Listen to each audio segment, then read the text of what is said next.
3절에 그날이 여호와의 날이 가까웠다. 시간적으로 이미 가까이 와 있다는 것이고 공간적으로는 접촉하고 있다는 거죠. 그러니까 이 느낄 정도로 가까이 와 있다, 임박했다. 그래서 그날을 3절에 보면 그 구름의 날이요. 그래서 구름의 날이라는 것은 구름이 꽉 끼면은 비가 내릴 거, 또 폭풍이 불 거다 알 수 있는 것처럼 그렇게 가까이 와 있다는 겁니다. 여러 나라의 때이다. 여러 나라들이 그런 그렇게 환란이 여러 나라에게 닥칠 것이다. 그렇습니다. 닥칠 것이다. 4절에 보면은 애굽의 칼이 임할 것이라. 애굽에서 죽임 당한 자들이 엎드러질 때 구수의 심한 근심이 있을 것이고, 애굽의 무리가 잡혀가며 그 터가 흘릴 것이요, 구수와 북과 룻과 모든 섞인 백성과 애굽에 이제 멸망이 임할 때 옆에 있는 구수 땅에도 두려움이 임할 것이고, 또 5절에 보면은 섞인 백성이라는 것은 애굽 땅에 살고 있는 외국인들을 이해합니다. 외국인들. 그들도 섞인 백성과 그들도 다 칼에 엎드러질 것이다. 다 죽게 된다. 그 말씀입니다. 그리고 8절에 내가 애굽에 불을 일으키며 그 모든 돕는 자들을 멸할 때 그들이 나를 여호와인 줄을 알리라. 애굽에 불을 일으키고 그 모든 애굽을 돕는 자들을 멸한다. 11절에도 여러 나라 가운데 강포한 자기 군대를 거느려와 그 땅을 멸망시킬 때 칼을 빼어 애굽을 쳐서 죽임 당한 자로 그 땅이 가득하게 하리라. 여러 나라에서 강포한 자기 군대를 거느려와서 바벨론에 느부갓네살 군대가 쳐들어온다는 거죠. 그 모든 12절에 그 모든 강을 마르게 하고, 강이 마른다는 것은 군대가 많이 공격해 오니까 또 그 말들이 물을 먹어서 마르게 하고, 사람들이 먹어서 마르고, 여하튼 또 감으로서 마르고, 그 여러 가지 복합적인 뜻이 있습니다. 강이 말라가지고 군대가 쳐들어오고, 엄청나게 많은 군대와 말들이 오니까 그 물이 그냥 다 없어질 정도로 말라버린다. 그렇습니다. 이집트는 그 시대에 번영과 권세의 대명사입니다. 고대 사회에 가장 강한 나라였습니다. 그런 나라가 이제 망하는 겁니다. 그런 나라가 망하죠. 그 망하는 것을 21절에 내가 애굽의 바로 왕의 팔을 꺾었다. 칼을 잡을 힘이 있도록 그것을 아주 싸매지도 못하고 약을 붙여 싸매지도 못하겠다. 팔을 완전히 꺾어버렸다. 칼을 휘두르지 못할 정도로 완전히 꺾어버렸다. 그랬습니다. 또 22절에도 그 두 팔, 성한 팔과 이미 꺾인 팔을 꺾어서 칼이 그 손에 떨어지게 하고, 이미 꺾인 팔도 있다는 거죠. 이미 이전에도 애굽이 공격을 당해서 한번 꺾였는데 또 꺾어버렸다. 이전에는 아수르에서 공격당해서 꺾였는데 이제는 바벨론에 의해서 완전히 꺾여버렸다. 그랬습니다. 완전히 꺾여버렸다. 내가 바벨론 24절에 바벨론 왕의 팔을 견고하게 하고 내 칼을 그 손에 넘겨주려니와 내가 바벨론의 바로의 팔을 꺾으리니 그가 바벨론 왕 앞에서 고통하기를 죽게 상한 자의 고통하듯 하리라. 그랬습니다. 바벨론을 들어가지고 애굽을 친다. 그랬습니다. 하나님은 만물을 창조하시고 그 만물을 운영하신 분, 역사를 이루어가시는 분입니다. 역사를. 그래서 애굽의 흥망성쇠도 하나님의 손에 있다는 거죠. 그러나 사람들은 자신들이 번영할 때 우리가 열심히 해서 번영한다, 그렇게 생각했다는 거죠. 우리가 강할 때는 우리의 신이 바벨론의 신보다 강하다, 그렇게 생각했다는 거죠.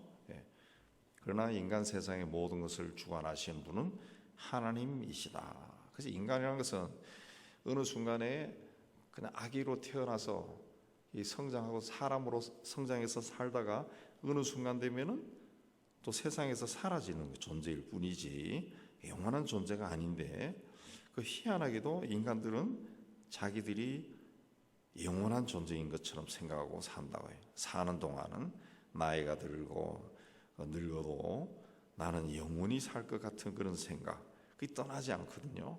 예. 그게 다 아담과 하와가 에덴 동산에서 선악과를 따먹을 때 하나님처럼 되리라. 예. 그런 이제 죄가 그때 인간에게 들어가니까 그때부터 인간은 사람이 죽는 것을 보면서도 나는 영원히 살 것 같은 그런 느낌을 죽는 순간까지도 인간들은 가진다 그러죠. 인간들은 가진다. 네. 영원히 살 것 같은. 그러나 하나님이 세상 만물을 창조하시고 다스리는 분이라는 것이죠. 아무리 강한 국가라 할지라도 하나님이 멸망시키면 멸망당한다는 거죠. 멸망당한다는. 예. 내가 25절에 바벨론 왕의 팔은 들어주고 바로의 팔은 내려뜨릴 것이다. 그랬습니다.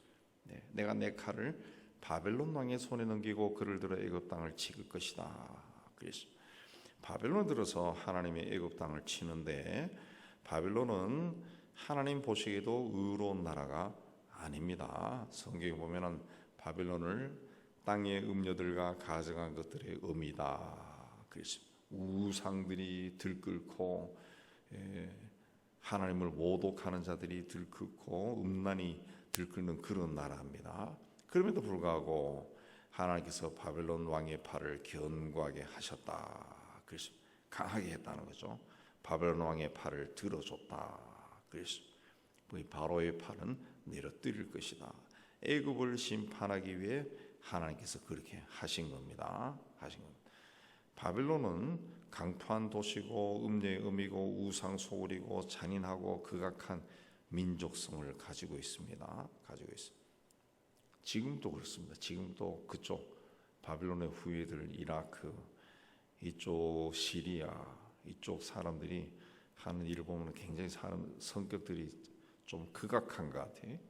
잔인한 것 같아요. 그 사람들이 하는 뉴스를 통해서만 들어봐도 상당히 거친 민족인 것 같아요. 근데 하나님께서 그들에게 부귀영화와 군대의 힘까지 다 주셨다는 거죠. 얼핏 보면은 바벨론이 굉장히 큰 복을 받은 것처럼 보이지만은 그들을 들어서 악한 자들을 심판하기 위해서 그렇게 한 겁니다. 악한 자들을. 그래서 바벨론에 의해 가지고 아수르가 무너지고 애굽이 무너지고 그 악한 자들이 또 한 번에 정리가 되고 그다음에 바벨론 다음에는 페르시아가 또 일어나서 또 악한 바벨론을 정리하고 페르시아 다음에는 또 헬라가 일어나서 또 정리하고 그다음에 로마가 일어나서 정리하고 그다음에 세계가 쫙 흩어지죠. 그다음에 오스만 터키가 일어나서 정리하고 그렇게 자꾸 정리하는 겁니다. 악한 자들이 악한 자들에 의해서 심판을 받는 거죠. 그냥 하나님께 쓰임 받는 도구는 의인만이 아니라 악한 자들도 쓰임을 받는다는 거죠. 쓰인다. 내가 바벨론 왕의 팔은 들어주고 바로의 팔은 내려뜨릴 것이다. 그랬습니다. 그러나 그들도 훗날 하나님에 의해서 심판을 받습니다. 그래서 애굽이 나라들 가운데 흩어지고 백성들 가운데로 헤쳐질 것이다. 그랬습니다. 이때 애굽이 이집트가 바벨론에 망한 후에 흩어진 후에 두 번 다시 세계 역사에서 일어나지 못하고 하여튼 그때부터 지금까지 이집트라는 나라가 지리멸렬하고 그래도 땅덩어리는 크고 자원이 많고 하니까 여전히 그 아프리카 대륙에서는 가장 강한 나라지만은 세계 역사를 주도하는 그 정도는 되지 않습니다. 사람은 누구나 다 하나님께 쓰임을 받습니다. 우리도 하나님에 의해서 쓰임을 받습니다. 우리가 사는 삶이 그냥 보잘것없는 삶이 아니고 우리가 살아가는 삶의 자리에서 하나님에 의해 쓰임 받는 겁니다. 하나님께 주신 그 직분, 또 하나님께 주신 삶의 자리, 거기에서 내가 하나님의 사람으로 살아가는 것 자체, 선하고 의롭게 살아가는 것 자체가 하나님에 의해서 쓰임을 받는 겁니다. 그러나 악하게 쓰임을 받는 사람도 있고 의롭게 쓰임을 받는 사람도 있다. 바벨론이 애굽을 멸망시키는 것은 악하게 쓰임을 받는 거죠. 어떻게 악하게 쓰임 받는 겁니까? 사람을 죽이잖아요. 사람을 죽입니다.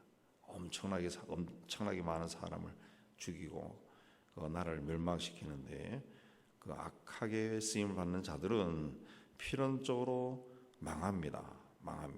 예, 망합니다. 하나님께서 악을 제거하기 위해서는 악을 제거할 때 선한 사람들의 힘으로 제거하기가 어렵습니다. 선한 사람들은 악을 제거 못합니다. 예, 우리가 성장하면서도 착한 애들은 누구하고 싸우지도 못해요. 때리라 그래도 때리지도 못해. 욕도 못해. 그러니까 악은 악으로 제거하는 거죠. 제거하는 겁니다. 그래서 하나님은 우상 숭배한 도시들을 다 멸망시켜 버린 거예요. 다 멸망시켜. 하나님께 대적했던 그런 나라들 다 멸망해서 지금 또 중동 지방이나 또 그리스나 이런 데 가면 신전들이 다 폐허가 돼 있죠. 다 폐허가 돼 있습니다. 다 폐허가 돼 있습니다. 하나님의 뜻을 쫓지 아니하고 인간의 힘을 의지하려고 하는 자들은 하나님의 진노를 받아서 결국은 다 망한다는 것을 우리가 기억해야 됩니다. 하나님께서 세상 역사를 주관하시는 분이다. 오늘날 세상이 이렇게 혼란스럽고 우크라이나에서 전쟁이 그치지 않고 여러 가지 일들이 있지만은 이게 또 역사로 흘러내려가면은 100년, 200년 지나가면은 그래서 그런 일이 있었겠구나. 그렇게 생각이 또 그렇게 기록을 할 겁니다. 그러나 지금은 우리가 우리 눈앞에서 보고 있으니까 이게 어떻게 될 것인가, 북한이 또 어떤 일을 할 것인가, 이런 게 이제 약간의 두려움으로 오지만은 그래도 우리는 하나님이 역사를 주관하신다. 그리고 나는 내가 사는 동안 하나님 앞에 선하고 의롭게 살아가리라. 그렇게 결단하고 살아가면 됩니다. 애국과 동맹을 맺었던 모든 나라들은 애국과 함께 멸망의 길을 갔습니다. 당시 가장 강한 나라였던 애국과 손을 잡으면 영원히 평화롭게 살 수 있다고 생각했겠지만은 하나님이 애국을 심판할 때 그들도 다 망해버렸습니다. 우리는 세상의 힘을 믿는 자들이 아니고 세상의 힘과 손을 잡는 자들이 아니라 세상을 창조하신 하나님의 손을 잡고 하나님의 인도함을 받아야 됩니다. 그렇게 할 때 하나님께서 우리 삶을 통해 이루고자 하신 일들을 이루실 것이고 우리가 하나님의 은혜와 축복 속에 살아가게 될 겁니다. 이 믿음 가운데 거하신 여러분 다 되시기를 주님의 이름으로 축복합니다.